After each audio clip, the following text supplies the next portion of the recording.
Chapter 1: The Incident. John Smith had been standing in Erick's office for 6 minutes. His shoulders were pulled in tight. His eyes were fixed on the floor. His hands were clasped together in front of him like he was trying to hold himself still. "I'm sorry," John said. "I promise I will get everything in order. This will not happen again." Erick leaned back in his chair. "We've just been so swamped," John continued. "The team has been pulling 14-hour days. Some of them haven't had a day off in 3 weeks. We still met the minimum standard. We met it with the extra workload on top of everything else." "John," Erick's voice was flat, "you're bottom feeders, all of you." John stopped. "You're getting paid," Erick said, "in a world where people are begging to work. And you want me to feel bad because you're tired." He picked up his phone, glanced at the screen, and set it back down. "You are replaceable, every single one of you." "I have a family," John said quietly. "My team has given everything to this company. We have been loyal. We met every target given to us, and then we met the new ones on top of that. We're done here." Erick reached over and pressed the call button on his desk. "Security." John's hands dropped to his sides. The shaking stopped. "Fine," John said. "You want to fire me, but you should know nobody here respects you. Nobody wants to work with you. They laugh at you behind your back, every single one of them." His voice was steady. "They call you the Purge. You think you built any of this. You are riding your parents' coattails and calling it a career." 2 security guards appeared in the doorway. Erick smiled.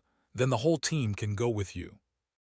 He had his assistant reassign the department's workload to another team, sent 2 emails, and was out of the building by noon.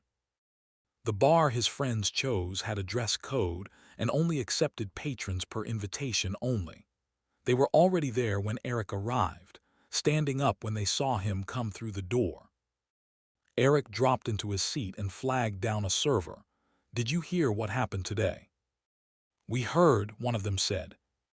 "The whole team, gone, all of them." Erick shook his head, but he was smiling. "They had the nerve to call me the Purge like it was an insult."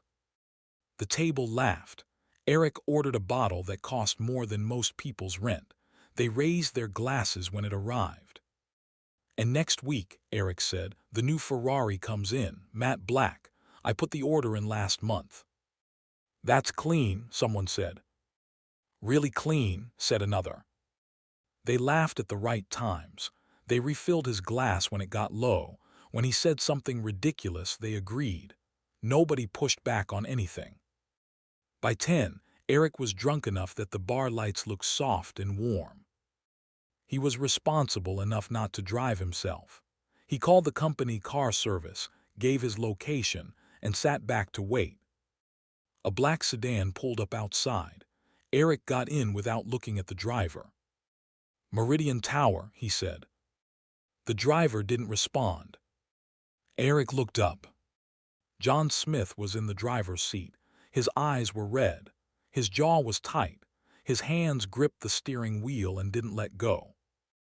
Erick opened his mouth, but couldn't get a word out in time. The car pulled out into traffic. He didn't remember much after that. There was a sound loud and persistent, and then glass, and then darkness. The first thing Erick was aware of was light, bright and moving. Then voices. "BP is dropping. He needs the OR now. Neurosurgery is on standby." Something was beeping too fast. A face appeared above him, a woman in scrubs, eyes focused, and she said something he couldn't make out. He tried to move, he couldn't. John, his thoughts were loud even though he couldn't speak. "I am going to destroy everything he ever cared about. His family, his kids, everything. I will find out where he lives and I will burn it all down." "Stay with us," someone said. "I don't deserve this. I am Erick Holden. Do you know who my father is? I don't deserve this." A mask went over his face. "I'm going to get out of here, and when I do..." The lights got very bright, and then very far away. Erick woke up and found himself standing on a sidewalk. The city was loud around him. Traffic moved past on a wide street. The air smelled like exhaust and strangely metallic. In front of him was a building, tall, maybe 30 floors. The glass had a blue tint he didn't recognize. The proportions were almost right, but something about them was off in a way he couldn't explain. He looked up at the sign above the entrance. It did not say Holden Group. It said Meridian Soul Registry, Division of Conscious Affairs. People moved past him and through the front door without slowing down, like they all knew exactly where they were going. Erick stood there and read the sign again. The door swung open. Welcome to the Portal Library. Step through and let the magic begin. Make sure to like, subscribe, and comment if you'd love more stories or have a request. New videos uploaded every Friday. Soulbound, a fantasy short story. Chapter 2, Unmarked. The door was open. Erick stared at it. He had not heard it open. No one had walked out. It had just opened, like someone on the other side already knew he was coming. He looked up and down the sidewalk. People were still moving past him, not looking at him, not slowing down. He looked back at the door. Okay, he thought, okay, I drank too much. This is what that is. He walked in. The lobby was wide with a high ceiling and floors made of something that looked almost like stone. The light came from the walls, not from fixtures, just from the walls themselves, a pale, even glow. People sat at long, curved desks or moved between hallways, dressed in clothes that looked professional until you looked closely and realized the cuts were wrong, the materials unfamiliar. A woman appeared in front of him. She was young, dressed in a pale gray uniform, and she was smiling. "Welcome," she said. "We weren't expecting a walk-in today." "Yeah," Erick said. "Where am I?" "Meridian Soul Registry, Division 3. She tilted her head slightly. "Are you unregistered? You feel unmarked." "I don't know what that means." She looked at him for a moment. "How old are you?" 28. Her expression changed. She turned toward the desk behind her. "Lena," she said, keeping her voice level, "I need a senior consultant, now." They sat him down in a small room off the main lobby while they waited. The chairs were comfortable. There was water on the table. Erick drank it and looked around and decided he was either dreaming or still drunk, and that either way it was the most interesting thing that had happened to him in years. A man came in, older, maybe 50. He sat across from Erick and folded his hands on the table. "I heard that you have no mark," the man said. "People keep saying that," Erick said. "In this city, in this country, most people receive their mark before they turn 12. The soul needs a channel to begin attuning. Without one, there is no anchor for resonance to build on." He studied Erick carefully. "You have no mark, no channel, no record in any registry, and you are 28 years old." "Sure," Erick said. "And what does that mean?" "It means," the man said, "that your soul has never been shaped by anything. It has no alignment, no cap." He paused. "It means we don't entirely know what you're capable of." Erick leaned back in his chair. "So what do we do about that?" "We test it, of course." The testing facility was 3 floors below ground. It looked like a laboratory, clean surfaces, equipment Erick didn't recognize, technicians in the same pale gray uniforms moving quietly between stations. They asked him to stand on a platform at the center of the room. They attached sensors to his wrists and the base of his neck. Someone dimmed the lights. The test was called a resonance read. The way the senior consultant explained it, every soul had a natural frequency. Resonance was the ability to attune that frequency to the gradients of the world: motion, pressure, heat, current, force, density. Most people had strong resonance in one gradient, weak in others. A rare few could hold 2. "We're going to run the full spectrum," a technician said. "Stay still." The platform hummed. Something moved through him that wasn't quite heat and wasn't quite pressure, but was both at once. He felt it pass through his chest and down into his legs and back up again. It was not unpleasant. It was actually. One of the technicians stepped back from her screen. "Run it again," she said. They ran it again. The senior consultant crossed the room and looked at the display. He stood there for a long moment. "All 6, the technician said. The room went quiet. "Full spectrum," the consultant said. "All 6 gradients." He looked at Erick. "Even distribution, no cap detected." Erick looked around the room. Everyone was staring at him. "So that's good," Erick said. No one answered right away. "The forefathers," the consultant said finally, more to himself than to anyone else, "were the last recorded cases, and even among them only 2 achieved full-spectrum resonance." He looked at Erick again. "That was 400 years ago." Erick straightened up on the platform. "There it is," he thought. The director of the facility came down personally. Her name was Sierra Vale.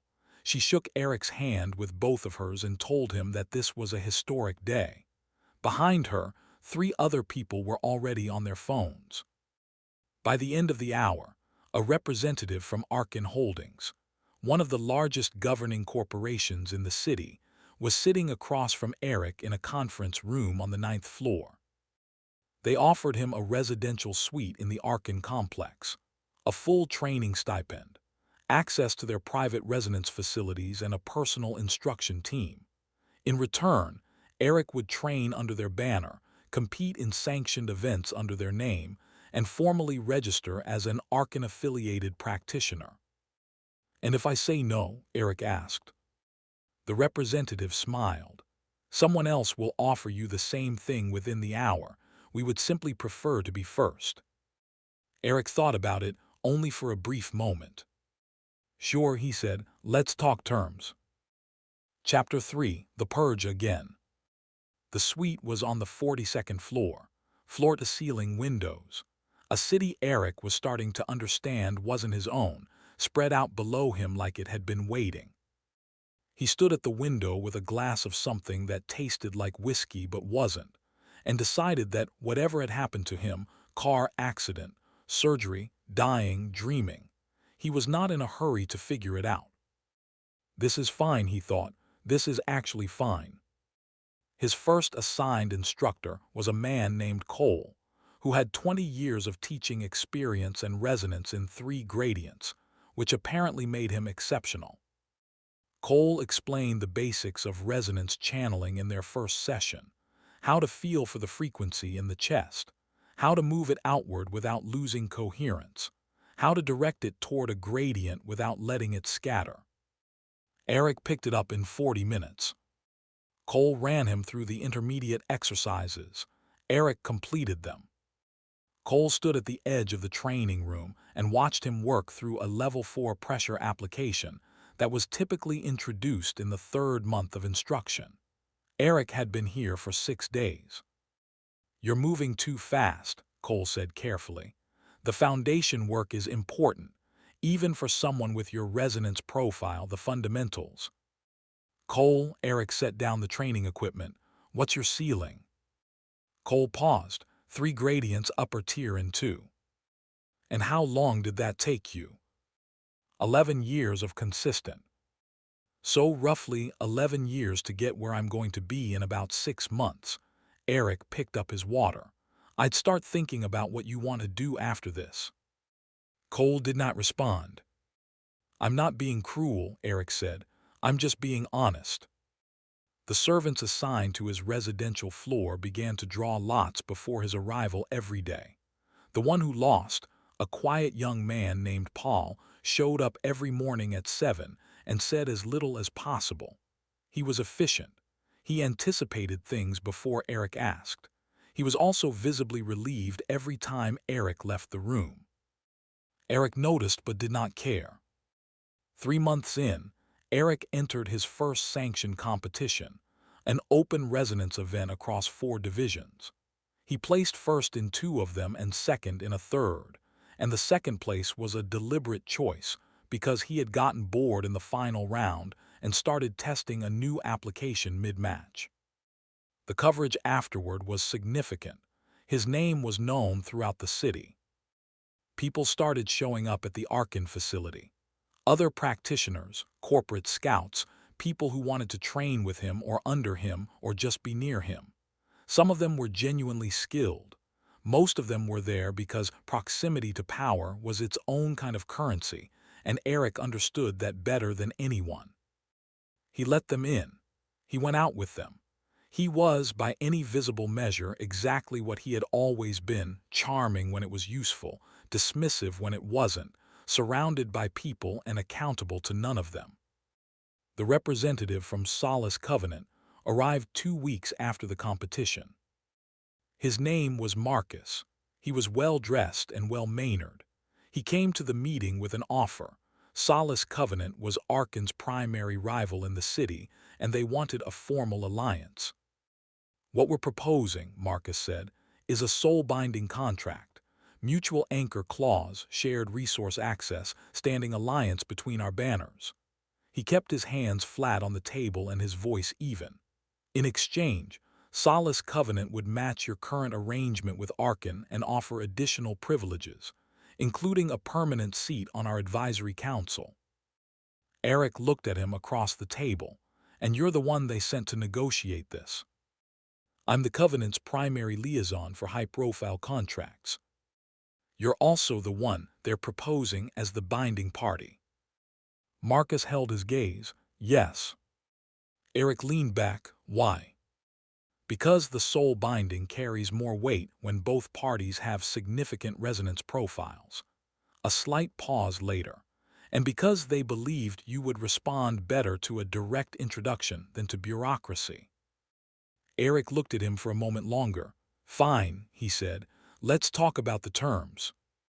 The soul-binding contract was signed the following evening. It was a formal document, witnessed and registered, and the ceremony that came with it was brief and procedural. Marcus was accommodating. He was also clearly trying to read the room, watching Erick's reactions, adjusting, working out the best way to interact with him. Erick didn't give him much lenience. It wasn't that Erick was careless. He was, in his own way, attentive. He noticed things. He just didn't adjust based on them. Marcus was there. That was sufficient. What Marcus thought about it was a separate matter and not one Erick was particularly interested in. Afterward, Marcus laid quietly on his side of the room and looked at the ceiling. Erick poured a drink from the suite's bar and stood at the window. Below him, the city moved through its night cycle, lights shifting, traffic thinning. Strange skyline, buildings with curves and proportions that still occasionally caught his eye and made him think that he was back home. He had the backing of 2 of the city's largest corporations. He had a resonance profile that hadn't been seen in 400 years. He had a suite on the 42nd floor, and a competition record that was already drawing the attention of the city's royal houses. He swirled his glass and thought about what came next. Marcus started showing up. That was the thing Erick had not anticipated. The soul binding was a contract, a formal arrangement between 2 corporations with Erick and Marcus as the anchoring parties. Erick had understood it as paperwork with a ceremony attached. Marcus had apparently understood it as something else. He came by the Arkin facility twice that first week. Once with a document that needed a co-signature, which was legitimate, and once with no stated reason. He waited in the lobby until Erick finished his training session. When Erick came out and found him there, Marcus stood up and offered to get dinner. "I already ate," Erick said. "Drinks then." Erick looked at him. Marcus had his jacket folded over one arm, and his expression was trying very hard to remain composed. "Sure," Erick said. They went to a bar 2 blocks from the facility. Marcus ordered something light. Erick ordered what he usually ordered and sat back and waited to see what Marcus would do. Marcus talked about the Covenant's current contracts, about a regional competition coming up in 3 months that Arkin and Solace were both planning to enter, about some structural change in how the city's governing core were handling practitioner rankings. He was not boring as Erick first thought. He was informed, and he made decent points, and he read Erick's reactions and adjusted his pacing accordingly. Erick listened and gave him nothing back. Okay, maybe, not nothing, he responded when it was useful, pushed back once on something about the competition structure, asked a question about the ranking changes that Marcus answered well. But he kept it cordial without contributing much to the conversation. Marcus noticed. Erick was sure of it. He came back the following week anyway. By the end of the month, they had their own routine. Marcus handled his covenant responsibilities, made his scheduled appearances at joint functions, and found reasons to be around Erick that were always just plausible enough to hold up. Erick did not turn him away. Marcus was useful. His read on the city's corporate dynamics was sharp, and the Covenant's resources had started opening doors that Arkan alone had not. What Marcus wanted out of it was his own concern. One evening he arrived at the suite with food from somewhere that smelled good. He had not called ahead. He set the containers on the kitchen counter and started finding plates like he knew where they were kept. Erick watched him from the couch. "You don't have to do that," Erick said. "I wanted to," Marcus said. Erick let it go. They ate at the table by the window. Marcus talked. Erick ate and answered when he felt like answering. At some point Marcus said something that was actually funny and Erick laughed, which made Marcus look over at him with a shocked expression. After dinner Marcus stayed. Later in the bedroom, Marcus reached for him first. He always reached first. His hands were careful, deliberate in a way that was asking for confirmation. Erick let him. He was not uninterested. He just wasn't particularly present either, moving through the motion with the same even focus he brought to most things, aware of Marcus but not attentive to him. At one point, Marcus said his name and held on to him, but Erick didn't respond. He had already moved on. Later, in the quiet and the dark, Marcus was still awake. Erick could tell by his breathing. Marcus was lying with his back to Erick, not moving, and Erick lay on his side and looked at the ceiling thinking about his gains. Chapter 4 Reset. The regional competition drew 12 corporations and 4 Royal House observers. Erick arrived on the first morning with the Arkan team and spent 20 minutes in the staging area before his first match. The staging area ran along the east side of the arena, long benches, equipment racks, a row of technicians handling calibration checks on each practitioner's resonance sensors before they went out. The technician assigned to him was a young man named Ren. He had worked 3 previous competitions under Arkan's banner and had a clean record. He was also the same technician Erick had complained about 2 weeks earlier after a training session, loudly enough that the complaint reached Arkan's facility director, and Ren had been formally written up. Ren attached the calibration sensors to Erick's wrists without speaking. "You're slow," Erick said. "I'm being thorough," Ren said. "I have a match in 8 minutes." Ren finished the calibration, logged it, and stepped back. "You're cleared." Erick pulled the sensors off and handed them back without looking at him. He placed in the top bracket before the first day ended. He went out that evening with a group from Arkan and did not think about Ren again. Marcus found him at the bar near the end of the night. "You're not watching your intake," Marcus said, sitting down next to him. "I'm celebrating," Erick said. "The final round is tomorrow morning." "I know when the final round is." Marcus set a glass of water in front of him and said nothing else. Erick looked at it, then at Marcus. "I didn't ask for that," Erick said. "I know," Marcus said. Erick pushed the water aside. "I need you to handle something tomorrow, before the final round. The Covenant's observer seat, Sierra Vale's team is going to try to place their people next to ours in the upper tier. I don't want that. Get there early and sort it out." Marcus looked at him. "The final round starts at 9. Then be there at 8. Marcus picked up his own drink and set it down without drinking from it. The Covenant sent me here as your co-representative. My place during the final round is in the main observer section, with you. Your place, Erick said, is wherever I need you to be. Marcus was quiet for a moment. Then he said, I'll see what I can do, and left. The final round was a multi-gradient open application. No set form, no predetermined sequence. Each practitioner demonstrated their full range, and the panel scored on breadth, control, and efficiency. Erick went last. He checked in at the staging area at 8:45. Ren was there again, running calibration checks down the line. When Erick reached the front, Ren picked up the sensors and ran through the standard sequence. He logged the readings, checked the output twice, and signed off on the clearance form. You're set, Ren said. Erick walked out to the floor. He started with pressure and motion together. The panel responded favoritatively.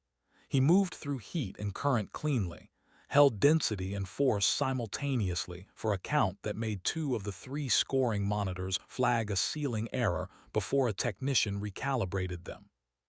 He was in the final sequence, density held at upper tier, force building underneath it when the feedback started. It was subtle at first, a tremor in the channel, a frequency mismatch he had never felt before. He adjusted and the mismatch followed the adjustment. He adjusted again. The channel destabilized. He had 4 seconds to understand what was happening before the held gradients collapsed inward. The feedback hit all 6 channels at once. His legs stopped working. He hit the floor of the arena hard and lay there with the lights overhead too bright and too far away, and the sound of the arena coming apart into noise around him. He was aware, distantly, of people moving toward him. He was aware of his own heartbeat, which was very fast and then very slow. Then everything went black. The ceiling above him was white and flat. The lights were too bright. There was a sound, rhythmic, mechanical, that he knew before he remembered why. BP is dropping again. Get me another line. A face above him, Scrubs, eyes focused on something past him. He tried to move, he couldn't. What? Stay with us, come on. The lights moved, he was being wheeled. He heard doors, voices, the squeak of wheels on a hard floor. I was just. The lights got very bright.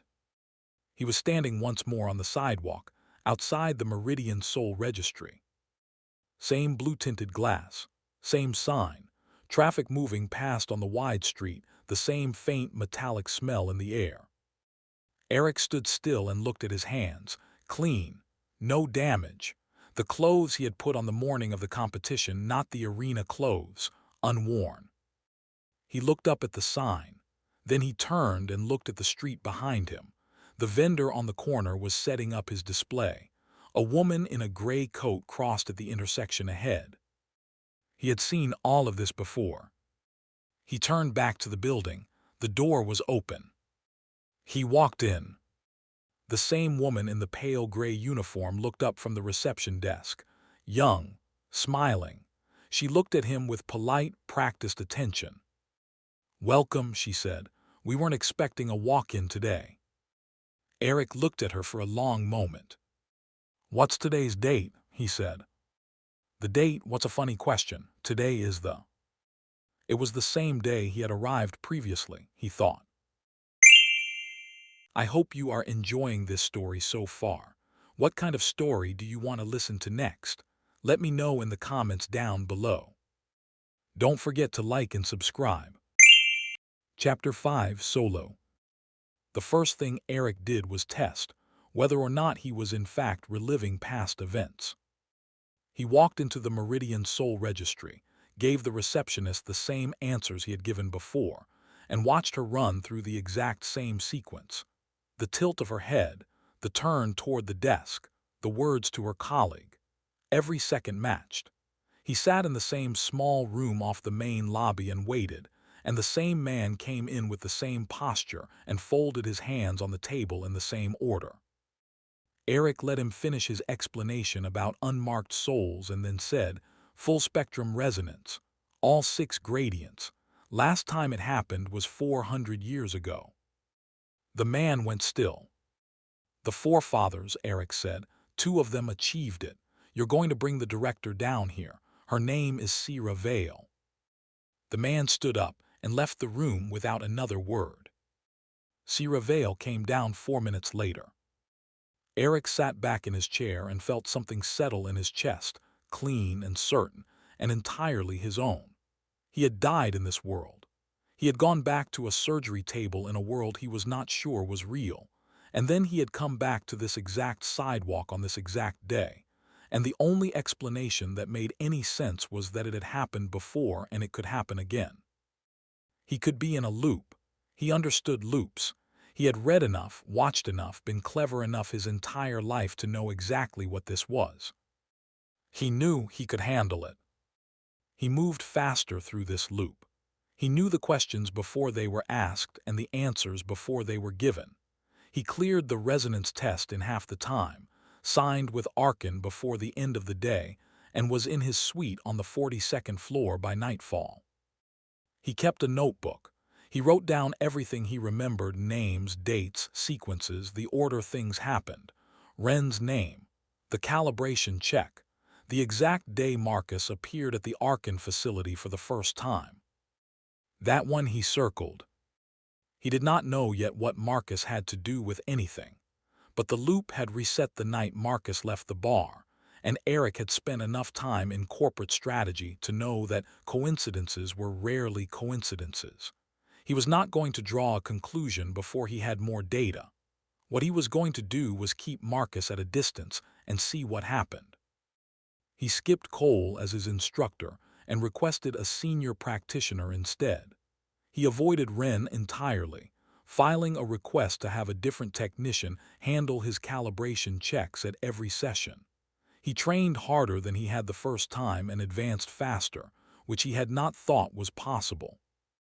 He did not go out after training. He did not collect yes men or take meetings that were not necessary. He ran the competition circuit cleanly and logged his results and went home. He was, by every measure he could think of, doing everything right. The week before the regional competition, he decided he had earned one night out. The club was in the financial district, on the 14th floor of a building with a rooftop terrace that looked out over the city's western grid. Erick had been there once in the first loop. The music was good, and the crowd was the kind that kept to itself. He had been there for an hour, at the bar with a drink he was nursing, when he saw Marcus.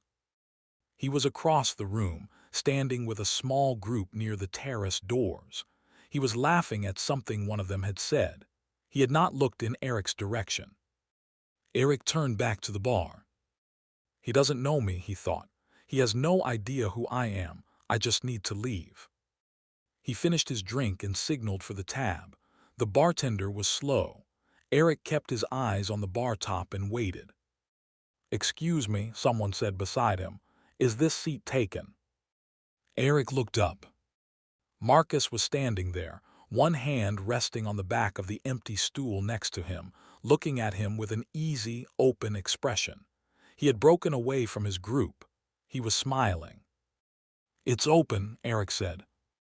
Marcus sat down and ordered something from the bartender, then glanced sideways at Erick. "You look like you're waiting for something to go wrong," he said.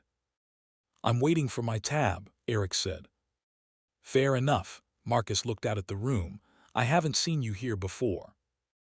"I haven't been here before," Erick said dryly. Marcus nodded and turned his drink in his hands. Erick's tab arrived. He signed it and got up to leave. "Leaving already?" Marcus asked. "Yes," Erick said. He stood up and put on his jacket.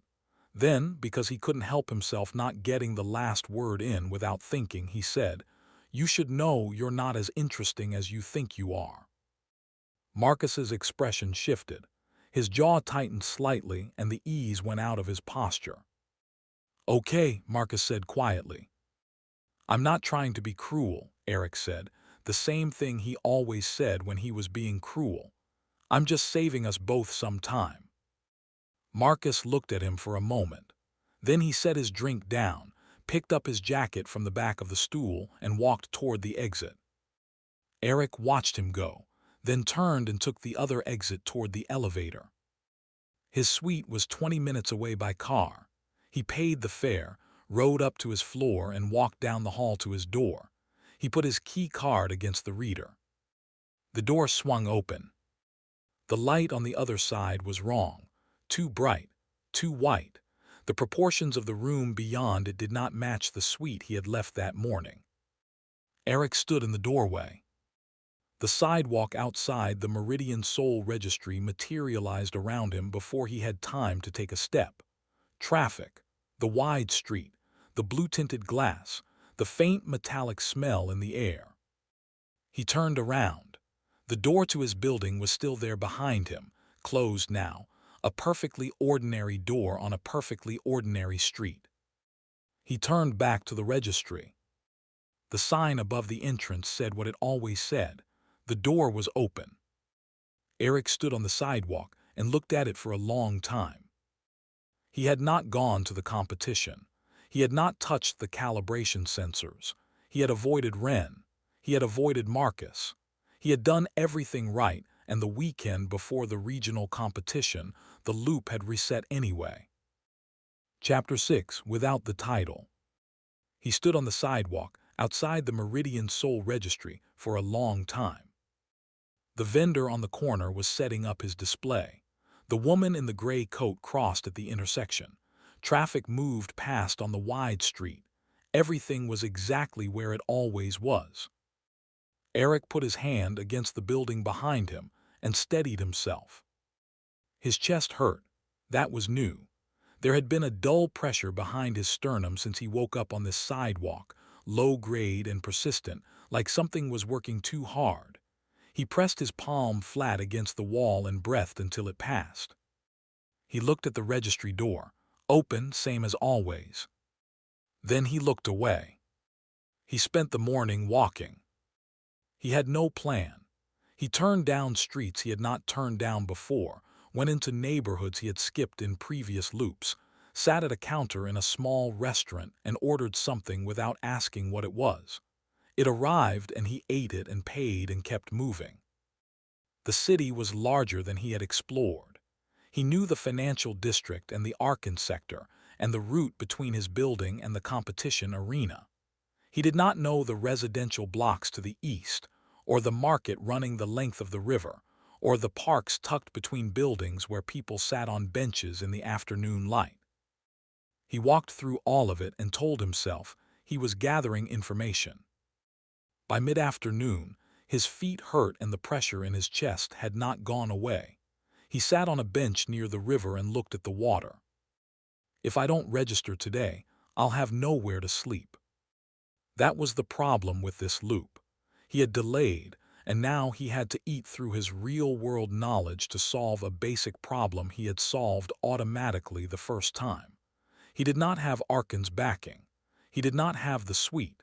He did not have any of the infrastructure that had made everything easy. He sat on the bench and did not move for 20 minutes. Then he got up and went back to the registry. This time, when the senior consultant asked if he wanted to proceed to testing, Erick said, "I want to delay it." The consultant looked at him strangely. "I know what the results will say," Erick said. "I want to register, get a baseline record, and delay the full resonance test until I decide I'm ready. Can that be done?" After a brief pause, the consultant said, "It is unusual." "I didn't ask if it was unusual," Erick said. Then he stopped. He had heard himself. "I'm asking if it's procedurally possible," he said more evenly. The consultant considered this. "It can be done. Registration and a baseline mark. The full test on your own timeline." "Good," Erick said. "That's what I want." The baseline registration took an hour. Erick walked out with a registry card, a basic mark on his left wrist, a small geometric shape, standard issue, and a referral to a mid-tier residential building 2 districts over. A one-room flat on the 8th floor with a narrow window and a bed that was slightly too short. He sat on the edge of the bed and looked at the ceiling. The room was quiet. Outside the window, the city kept busy. Somewhere below him, someone was cooking something that smelled like garlic and oil. He had no training schedule, no matches, no yes men, no assistant, no meetings. He was, for the first time in as long as he could remember, in any world, completely alone with nothing to do. He lasted 2 hours before he had to go out and find something to do. The administrative district ran alongside the eastern edge of the registry's jurisdiction. Erick had walked past it in the first loop without paying attention. Now he walked through it slowly, reading signs, watching people move in and out of offices. He found the technician placement board almost by accident, a public board outside a staffing office where practitioners and support staff could register for contract work. Calibration technicians, facility support, equipment handlers, short-term contracts, paid daily. Ren's name was on the board. Erick stood there and read it twice. He was listed as available for short contract work, 2 years of competition experience, clean record. Erick went inside. The staffing coordinator was a woman named B who had clearly been working there for a long time. She processed Erick's registration, confirmed his baseline mark, and asked what kind of placement he was looking for. "Trainee," Erick said. She looked at him over the desk. "You want trainee placement?" "Yes. Most people with your mark are looking for practitioner contracts." "I'm not ready for that yet," Erick said. She looked at him a moment longer, then turned back to her screen and processed it without further comment. "We have calibration support starting next week," she said. "Standard onboarding. You'd be working under experienced technicians." "That's fine," Erick said. "The lead technician on that contract is Ren Vassell. You'll report to him." "That's fine," Erick said again. The first day, Ren did not know what to make of him. Erick showed up on time, which was apparently not guaranteed with late-registered trainees. He followed instructions without arguing, which was also apparently not guaranteed. He did not ask to skip ahead or request a different assignment or explain at length how qualified he actually was. He did not do any of this because he was trying very hard to be a better person this time, mainly because he was scared and wanted to be able to control something. There were several moments that first morning when someone said something that Erick would have cut down without thinking in any previous loop, and he felt the response forming and stopped it. It cost him something each time. He was not sure what. It left a residue of irritation that he had nowhere to put. By midday, he had said 3 things he regretted and kept a 4th to himself, which he counted as progress. At the end of the shift, Ren said, "You're not half bad at this." "I know," Erick said. Ren's expression flattened slightly. "I mean thank you," Erick said quickly. Ren looked at him for a moment, and then went back to logging the equipment. The second week was harder than the first. Erick's chest hurt more often now. There were mornings when he woke up uncertain of where he was, reaching for memory and finding it blurred at the edges, the surgery table and the registry sidewalk, and his flat ceiling all occupying the same half-second before he remembered. He started keeping a glass of water on the nightstand, so he had something physical to reach for when it happened. He did not write in the notebook about the pain. He did not want to see it documented. At work, he was getting better at being around people. Not good, he would not have called it good, but better. He had started listening the way he listened in strategy meetings, tracking what people said for useful information, building profiles.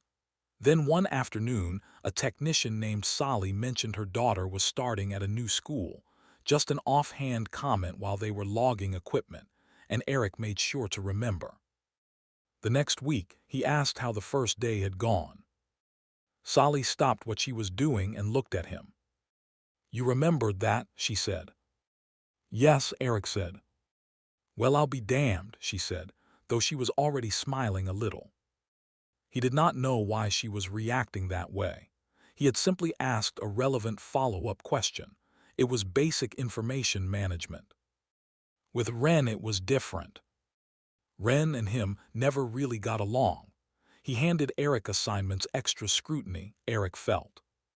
3 weeks in, Ren asked him to cover a shift during a calibration run he could not make. Erick agreed. The week after that, Ren asked his opinion on a calibration sequence. Then, because the sequence had a problem he could see, and Ren clearly already knew it had a problem but was being polite, Erick was proud to show off his knowledge. Ren looked at him. Yeah, he said, I wasn't sure you'd catch it. I caught it in the first loop, Erick said, before he thought about what he was saying. Ren frowned. What? The first time I reviewed a sequence like this, Erick rephrased, I caught the same error. Erick filed it as a reminder to be more careful. The physical deterioration was painful. He had been ignoring it for weeks. The chest pressure, the disorientation on waking, the occasional moment mid-shift when his vision went briefly sharp and strange before settling. He had told himself it was stress. He had told himself it was the loop, some residue of re-entry. 6 weeks in, he woke up on the floor beside his bed. He had no memory of getting there. The glass of water was on its side, the nightstand wet, and he was on the floor with no idea how long he had been there. His left hand was numb. When he tried to stand up, the room tilted and he sat back down hard and put his head in his hands and waited. It passed. All those symptoms always passed. He got up, got dressed, went to work. That evening, he sat on his bench by the river and looked at the water and admitted to himself that something was wrong with him. The surgery, the real-world surgery that was still, presumably, happening. He was in this world, but he was also on a table somewhere in his world, and people were cutting into him. And whatever was keeping him alive here was drawing on something he could not see or measure. He was not deteriorating because of the loops alone. He was deteriorating because 2 versions of him were running at the same time, and the one in the other world was losing. He sat with this for a long time. He thought about the notebook. He had written Marcus on the last page, and he had not gone back to that page since. He knew Marcus was connected. He had figured that much out. He had also spent 2 loops staying away from Marcus, and the loop had reset anyway, which meant that staying away was not the answer either. He was not ready.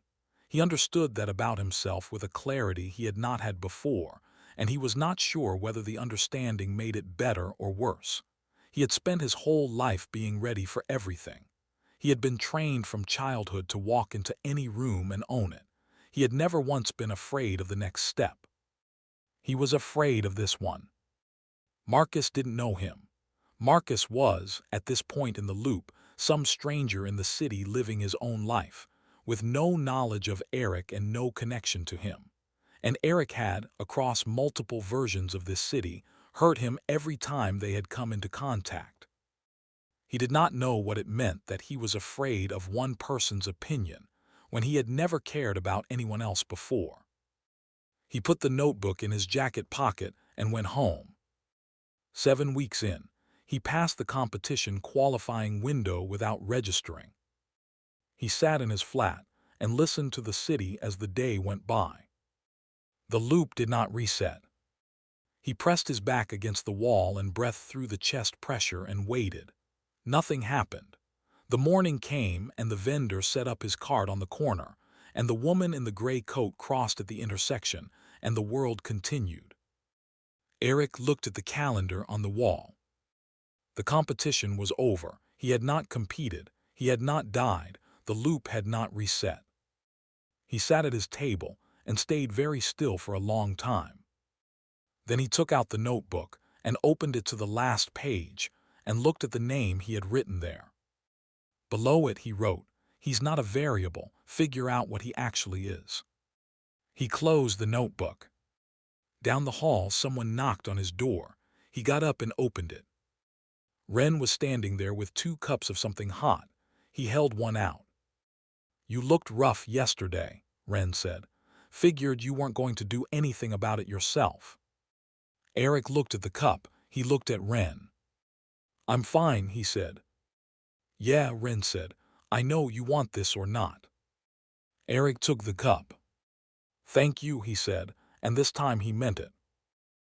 Chapter 7. The man named Marcus. He found Marcus quite easily.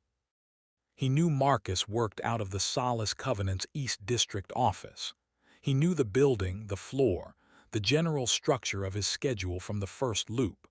What he did not know, what he had never bothered to learn, was anything about him that existed outside of his usefulness. He started there. He asked Wren about the Covenant while they were running calibration checks one morning, casually, framed as professional interest. Wren glanced at him sideways. "Why?" "I want to understand the landscape," Erick said. "You've been avoiding talking about it since you registered," Wren said. "I'm not avoiding it anymore." Wren was quiet for a moment. Then he said, "The Covenant's liaison team handles a lot of the mid-tier practitioner contracts. They're less aggressive than Arkan about recruitment. Their people tend to stay longer." He paused. "Their primary liaison is someone named Marcus Vale. He has a reputation for being straightforward. People like working with him." Erick replied, "What does he do outside of work?" Wren put down the calibration sensor and looked at him. "Why do I feel like this is not actually about the landscape?" Erick said nothing. "I don't know what he does outside of work," Wren said slowly. "I know he runs. There's a route along the East Canal most mornings. I've seen him there." Erick nodded and picked up the next sensor. He did not approach Marcus on the canal path. He was not ready for that. He watched from a distance for 2 mornings, far enough back to be invisible, close enough to observe. Marcus ran alone at a consistent pace and stopped at the same bench to stretch at the end. He was not in a hurry. He looked like someone who ran because he liked it. On the 3rd morning, Erick ran the path himself. He passed Marcus at the midpoint. Marcus glanced over with neutral acknowledgement. Erick nodded. Marcus nodded. They kept moving in opposite directions. Erick ran to the end of the path, turned around, and spent the return trip not thinking about anything in particular. He reported back to Wren that evening. "I ran past him," Erick said. Wren looked up from his dinner, and he nodded. "That's it. That's it." Wren put his fork down. "Erick, what exactly is your plan here?" "I don't have one yet," Erick said. "I'm gathering information." "You're stalking a man on a running path." "I'm not stalking." "You watched him for 2 days before you ran past him and nodded at him," Wren said. "What would you call that?" Erick opened his mouth and closed it. "Go talk to him," Wren said. "Just talk to him. Ask him something. Anything. You have been watching people long enough to know how to start a conversation." "I know how to start conversations that I control," Erick said. Wren looked at him for a moment. "So start one and then don't control it. See what happens." The following morning, Erick reached the bench at the end of the path at the same time Marcus did. Marcus was stretching his left calf, one hand against the back of the bench, not looking at anything in particular. Erick sat down at the opposite end. "You run this path often?" Erick asked. "Most mornings," Marcus said. He straightened up and switched legs. "You're new to it." "Started this week," Erick said. "It's good in the early hours," Marcus said. "Gets crowded after 8." Erick nodded. He had intended to ask something follow-up and purposeful. Instead he said, "Do you always run alone?" Marcus looked over at him, not suspicious, more considering. "Usually you." "Always," Erick said. Marcus finished stretching and sat down on the other end of the bench. He pulled a small bottle of water from the pocket of his jacket and drank from it. "What do you do?" he asked. "Work-wise." "Calibration tech," Erick said. For now. Marcus nodded like that was a reasonable answer. I'm in contract liaison, solace covenant. I know, Erick said before he thought about it. Marcus raised an eyebrow. I've seen your building, Erick said, on the East District. Fair enough, Marcus said. They sat there for a moment. The canal moved past below them, slow and dark in the early light. What do you do when you're not running? Erick asked. Marcus looked at him with a small, slightly amused expression. That's a rather direct question. You don't have to answer it, Erick said. I read, Marcus said. Cook sometimes. I go to a market on the South End on Saturdays. There's a vendor there that makes these rice paper rolls that I've been trying to replicate for about a year. He paused. I've been failing. What are you doing wrong? Erick asked. The sauce, Marcus said. I can't figure out what's in it. I've tried asking and she won't tell me. Have you tried watching her make it? Marcus looked at him. I've never thought about that. People tell you less than they show you, Erick said. Marcus was quiet for a second, then he smiled. That's true, he said. Erick stood up. Same time tomorrow, he said. Marcus looked up at him. Sure, he said. They ran the path together for the first time 2 weeks later. Marcus set the pace and Erick matched it without comment. They did not talk much while they ran, enough to keep the silence from being heavy, not enough to be distracted. By the bench at the end, they had found a rhythm to the conversation that felt, to Erick, like something he had never quite experienced before. Marcus asked questions that did not have an agenda. He was curious about the answer itself. Erick was not used to that. He kept waiting for the angle and there was no angle.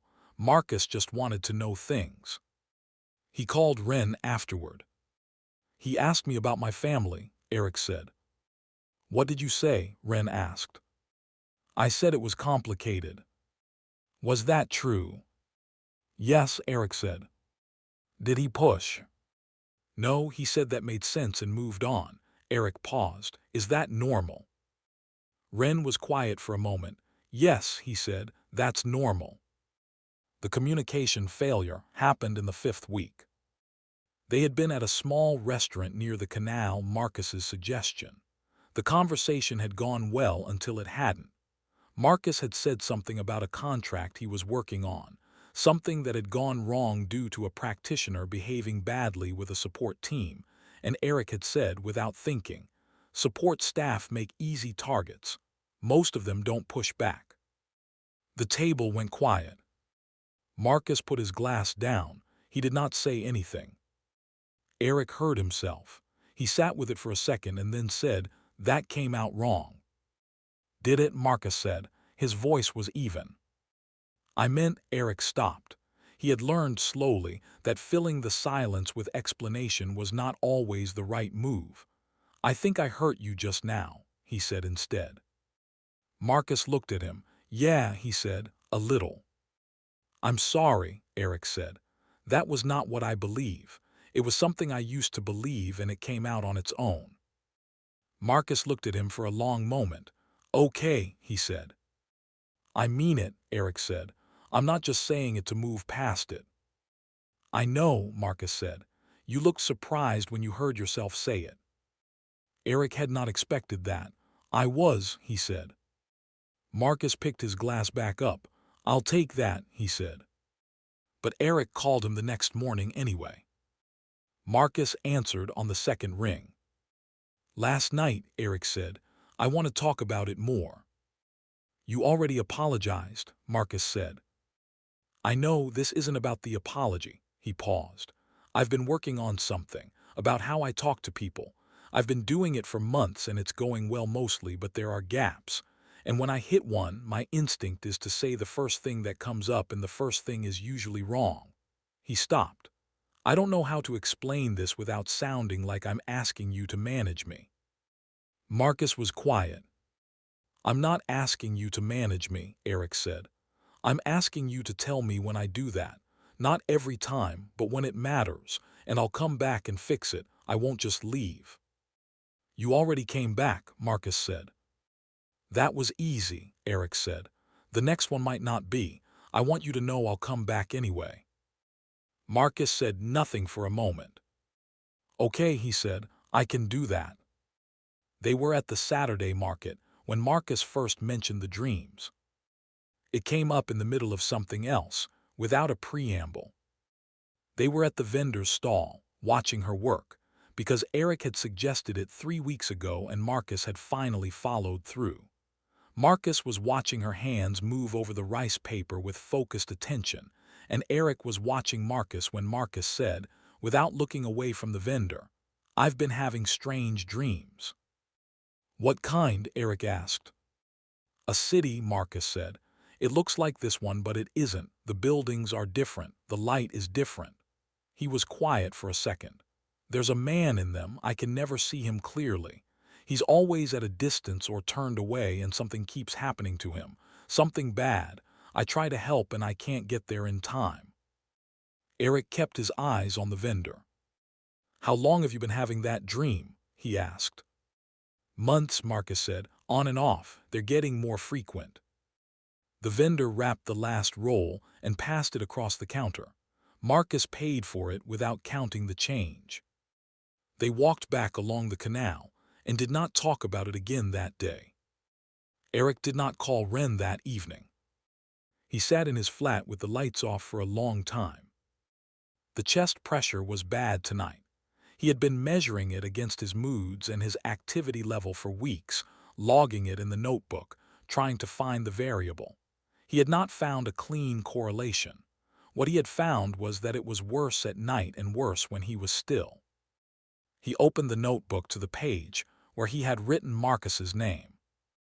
Below it, he's not a variable. Figure out what he actually is. Below that now, he wrote, he sees me. In the other place, he's been seeing me this whole time. He closed the notebook. He did not know what it meant. He had a list of things he did not understand about this world and this loop and the surgery room that was running parallel to all of it somewhere, and he added this to the list and did not try to solve it tonight. The dinner was Marcus's suggestion. A restaurant on the upper level of a building near the Canal District, with a view of the Western Grid. Erick had learned over the past months that Marcus chose places with intention. He was not casual about it. He noticed what Erick ordered and what he didn't, what environments made Erick go quiet, what times of day he was sharper. Erick had started noticing that Marcus noticed these things. It was the best dinner they had had. The conversation moved easily, covering 3 subjects before the main course and landing on something ridiculous that Ren had said at work that week, and Marcus laughed, one of the most beautiful smiles that Erick has ever seen. Outside afterward, Marcus flagged down a car and held the door. I'll drop you off, he said. I can get my own cab, Erick said. I know, but I still want to drop you off, Marcus said. Erick got in. At the flat, Marcus looked at the building and then at Erick. I have 4 bedrooms, he said. I'm in one of them, the other 3 are empty. He said it plainly. It would be easier for you, closer to the district office. You'd have more space. Erick looked at him. You don't have to decide tonight, Marcus said. I'll think about it, Erick said. He got out of the car. Marcus waited until he was through the building door before the car pulled away. Erick went upstairs. He put his jacket over the chair, got a glass of water, and sat on the edge of the bed. Outside the window, the city ran its night cycle, lights shifting, traffic thinning. He thought about Marcus saying, I have 4 bedrooms, the plainness of it, the way it was offered without asking for anything back. He picked up his phone to message Ren and then put it down. It was late. He would call in the morning. He lay back on the bed with his arm over his eyes and let the city sounds settle around him. He woke to his phone lit up on the nightstand, multiple notifications. He reached for it without thinking. The first was a news alert. He sat up. The headline was large. His eyes moved across it once and then he was on his feet, crossing to the window, pulling the curtain back. The billboard across the street cycled through its rotation and stopped on the same headline. A name he recognized. A photograph. Marcus. The word deceased sat below the photograph in clean, formal type. The world tilted. It was not a metaphor. The floor actually moved under him. He grabbed the windowsill, and the windowsill was not solid. The city outside bent sideways, the buildings warping at the edges, and the light went wrong, too white, too flat, the particular white of a ceiling he knew. His body convulsed. He hit the floor of the flat, and he hit the floor of somewhere else at the same time, and both were real and both were terrible. And the pain was enormous, bigger than any he had felt in any loop, tearing through his chest and down his arms, and he heard himself make a sound he did not recognize as his own voice. Then he heard other voices. He's moving, get in here. Pupils are reactive, he's coming back. Sir, can you hear me, sir? He opened his eyes. The ceiling was white and flat. The lights were the surgery room lights. A face appeared above him, different scrubs, different face, real sweat on their forehead. He convulsed again. Hands held him down. Something cold went into the crook of his arm. He's back, someone said. He's back, hold him. He tried to speak. Something came out that was not words. The lights were very bright. He was on the floor of his flat. He was on the surgery table. He was in both places at once, and the seam between them was tearing, and he could not hold either. Then the flat dissolved. The surgery table held. He lay there with his eyes open, and his chest heaving, and the monitors screaming around him, and nurses on both sides of him. Chapter 8: What Remains. He was back on the sidewalk. Same blue-tinted glass, same sign, same metallic smell in the air. Traffic moving past on the wide street like nothing had happened, like a man hadn't dissolved between two worlds on a surgery table while nurses held him down. Erick stood there for a long time. His chest hurt. His hands were shaking slightly. He pressed them flat against his thighs and breathed until the shaking stopped. He looked at the opened registry door. He turned and walked the other direction. He called Ren from a payphone 2 blocks east. "It's me," he said. A pause. "You sound terrible," Ren said. "I need to tell you something, all of it, from the beginning." He leaned against the wall of the building behind him. "I need you to not say anything until I'm done." Another pause, longer. "Okay," Ren said. Erick told him everything. The accident in his world, the surgery, the loops, what triggered each reset. He told him about Ren himself, the write-up, the calibration sensors, what Erick had done and what he had understood about it too late. He told him about Marcus's dreams. Ren did not say anything until Erick stopped talking. "How many loops?" Ren asked. 4 including this one, Erick said. "And every time, Marcus is involved in the reset." "Every time," Erick said. "I don't know the mechanism yet, but yes." Ren was quiet for a moment. "What do you need from me?" Erick closed his eyes. He had not expected that to be the first question. "I need you to help me figure out how to talk to him," he said. "Not strategically. I mean, I need to actually tell him what's happening, and I don't know how to do that without it sounding like I've lost my mind." "Have you lost your mind?" Ren asked. "Possibly," Erick said. "Okay," Ren said. "Start with the dreams. If he's been seeing you in his dreams for months, lead with that. It gives him something real to hold onto before the rest piles up." Marcus was at the canal bench the following morning. He looked up when Erick sat down. He said, "Good morning." Erick said it back. They ran along the path. At the bench again after, Erick said, "I need to tell you something, and I need you to hear all of it before you decide what to think." Marcus turned to look at him. "You've been having dreams," Erick said. "A city like this one, but not this one. A man you can't reach. He's always hurt and you can't get there in time." Marcus went still. "That man is me," Erick said, "and this is going to take a while to explain." Marcus listened. He did not interrupt. He sat on the bench with his water bottle between both hands and his eyes on the canal, and he listened to all of it: the accident, the surgery, the registry, the loops, the resets, what happened each time, and why Erick thought Marcus was at the center of it.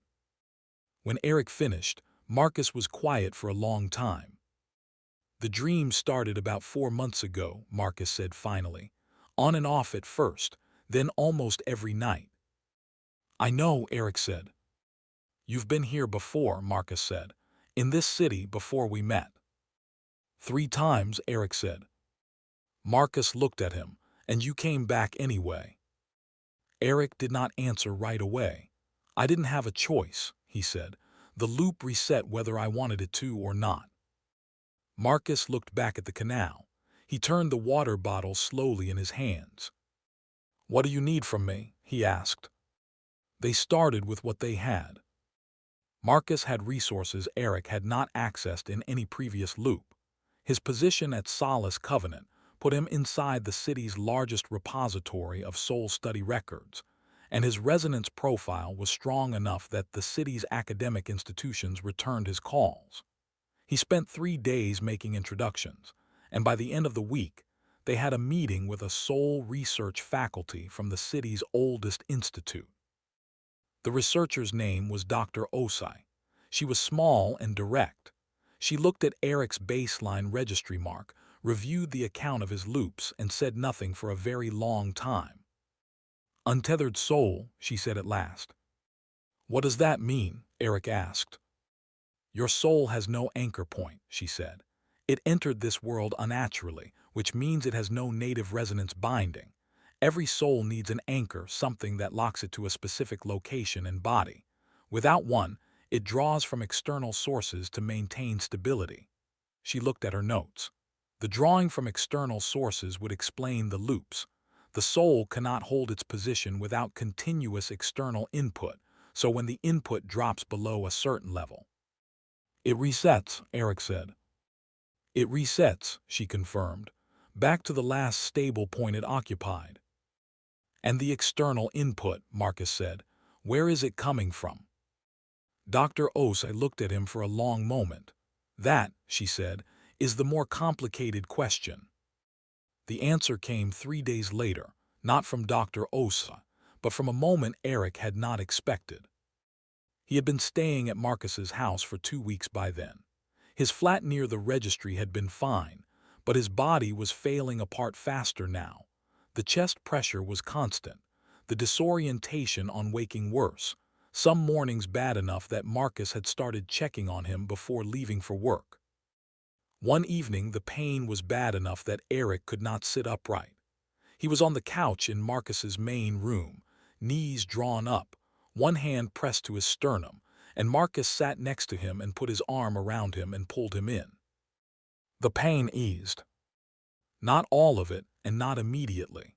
But within a few minutes, the pressure in Erick's chest had dropped from unbearable to manageable.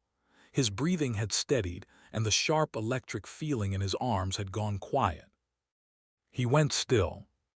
"What just happened?" he said. Marcus looked at him. "I don't know," he said. "Do you feel better?" "Yes," Erick said. They sat there. Marcus did not move his arm. Erick did not move away. He told Dr. Osai the next morning.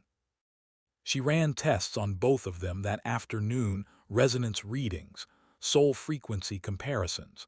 A mapping test Erick had not encountered before that tracked the way 2 souls responded to proximity. She reviewed the results for a long time before she spoke. "You are tethered," she said, "structurally. At some point your soul latched onto his as a stability source. It has been drawing from him since." "Since when?" Erick asked. "I cannot pinpoint it exactly," she said, "but the bond is established. His soul has enough native strength to sustain the draw without damage to himself. That's why the loop has continued as long as it has." She set down the mapping results. "It also explains the dreams. When a soul draws from another, the connection runs both directions. He has been feeling echoes of your experience."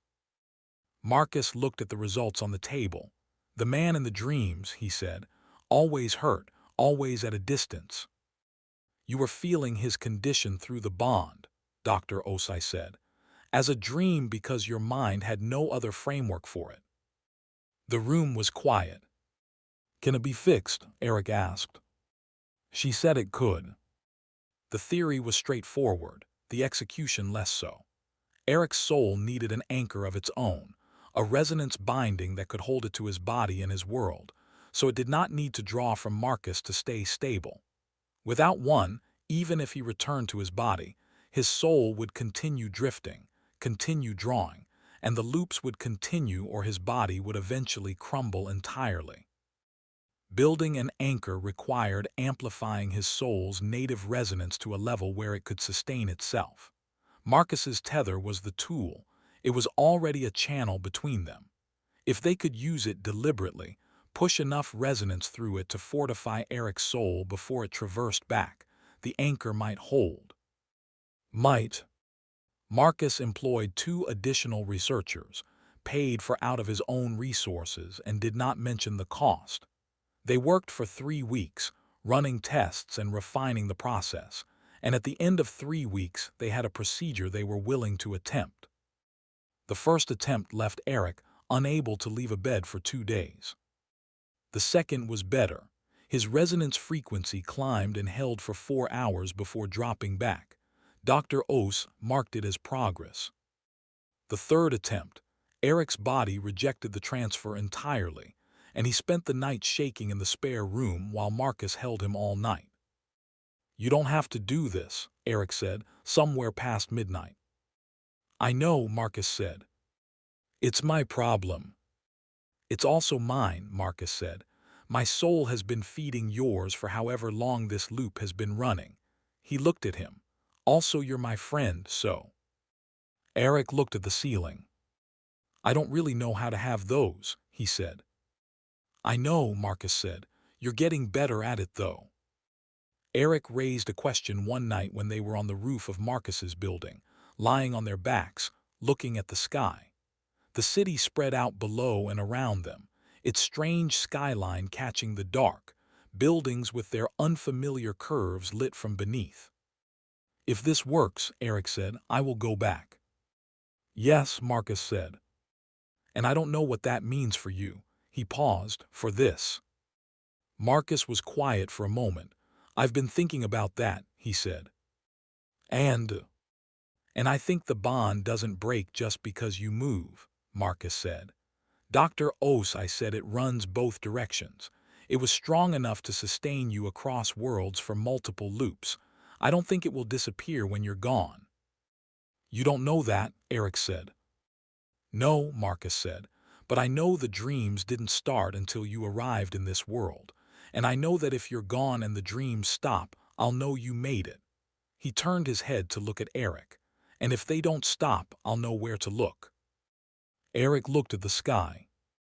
I don't want to leave, he said. Marcus reached over and held his hand. I know, Marcus said. That night the last of the pain subsided. Marcus had learned over the weeks how to soothe Erick's body and soul. He moved slowly, deliberately, without urgency, all his attention on Erick. Erick had never in his life been the recipient of that kind of attention, not the performance of care, not usefulness dressed as warmth, but actual attention.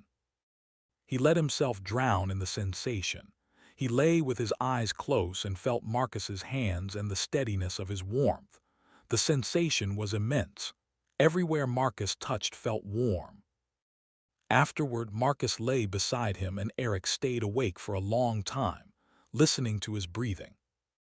He thought about the narcissist who had walked into a building with a wrong sign on it and decided the whole world was a gift to him. He thought about the number of times he had sat in a room full of people and felt nothing but the satisfaction of being the most important person in it. He thought about Ren, his first and only friend in any world. He thought about Marcus, his true love. He had not known, before this world, that a person could feel like that. He closed his eyes. The last night came without preamble. They were on the roof again with a blanket and the city below. They had been up there for an hour, talking about nothing in particular, Marcus's ongoing failure with the rice paper sauce, and it had been an easy and peaceful conversation. The pain started around midnight. Erick had felt it building for days, different from anything he had experienced before, not the chest pressure or the disorientation, but something deeper, more structural, like a foundation shifting. He had not told Marcus because there was nothing to say that would help. But Marcus noticed, he always noticed. He moved closer and put his arm around Erick and pulled him in, and the pain subsided the way it always did, and Erick leaned into him and looked at the sky. "I think it's tonight," Erick said. Marcus tightened his hold. He did not argue, he did not ask how Erick knew. "Okay," he said quietly. "If it works," Erick started. "It will work," Marcus said. "You don't know that." "No," Marcus said, "but I'm choosing to believe anyway." Erick closed his eyes. Marcus held him and the city moved below them, and the pain built slowly, and Erick breathed through it and did not fight it, which was the hardest thing he had ever done. He felt the moment when it changed. The pain peaked and then shifted into something else, like a pressure releasing. He felt his body go light. He felt the edges of himself going soft. "Marcus," he said. "I'm here," Marcus said. The city was very bright and somehow quiet. Erick felt Marcus's arms around him and the blanket under them. The cool air, and then he felt all of it becoming distant, the way sound becomes distant when you go underwater. He felt himself dissolve. It was not frightening. That surprised him. He had expected it to be frightening. Instead, it was like the only word he had for it was release. He was aware of light, small and warm, dispersing outward, and of Marcus's arms closing on empty air, and then darkness overtook him. He woke up to an unfamiliar ceiling. White, flat and still, the lights were off. The room was dim and quiet. Somewhere to his right, a monitor beeped a slow, steady rhythm. Erick opened his eyes. He lay there for a long moment without moving. His body felt heavy. He turned his head. A woman was asleep in the chair beside the bed. She was older, gray at her temples, a coat folded over her lap, and she was leaning with her head against the wall at an angle that was going to hurt when she woke up. He recognized her before he remembered her name. Her name came a second later, Elena. She had been his family's housekeeper since before he could walk. She had taught him, among other things, how to tie his shoes. He looked at her for a long time. Then he said quietly, "Elena." She woke up fast, almost stumbling off the chair. She looked at him. Her hand went to her mouth. She stood up and went to the door and called for the nurse, her voice cracking. They told him later that he had been in a coma for 4 months following the surgery. The surgery itself had been successful, barely, they said. Multiple procedures, a complication with the cardiovascular repair. 10 days in intensive care before his condition had stabilized enough to be taken off the vent. He did not tell them about the other world. He told them he did not remember much. The next 2 months were slow. Tests, assessments, physical therapy for a body that had not moved properly in half a year. He learned that he tired quickly and that his hands had a slight tremor that the doctors said would likely resolve with time. He slept a lot, more than he had ever slept in his life, deep, dreamless sleep that left him feeling hollow at times.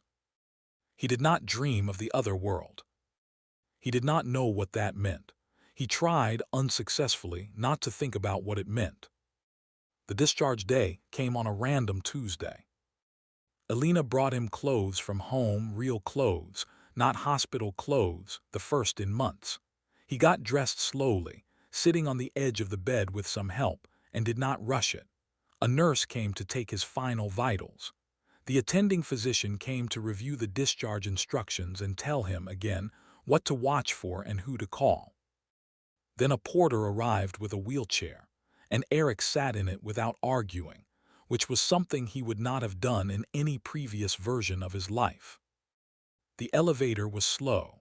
The lobby was larger than he remembered, high-ceilinged, with a row of windows along the south wall that let in the afternoon light. Elena walked beside him. The porter pushed the chair toward the main entrance. Erick saw him before he heard him. He was standing near the far end of the lobby, by the windows. He was wearing a coat Erick did not recognize, a dark one, and he had his hands in the pockets as he was watching the entrance with the settled, patient attention Erick came to love. Their eyes met. Erick's face did something he had no control over. He felt the tears before he understood they were there. Marcus walked toward him. He stopped a few feet away. He looked at Erick for a long moment, taking him in. Then he said, simply and without any drama at all, "I promised I would find you." Erick looked up at him. "You're late," he said, his voice cracking. Marcus smiled. It was the same gentle smile that melted Erick's heart. He crouched down so they were eye level, and cupped Erick's face into his hands while pressing their foreheads together. "I'm here," he said gently. The end. Quote of the week: "To be loved is to be changed." Eva Lucy Alvarado. Thank you for listening to Soulbound. Hope you enjoyed this story. If you want to hear more, please like, subscribe, and leave a comment. New stories are uploaded every Friday.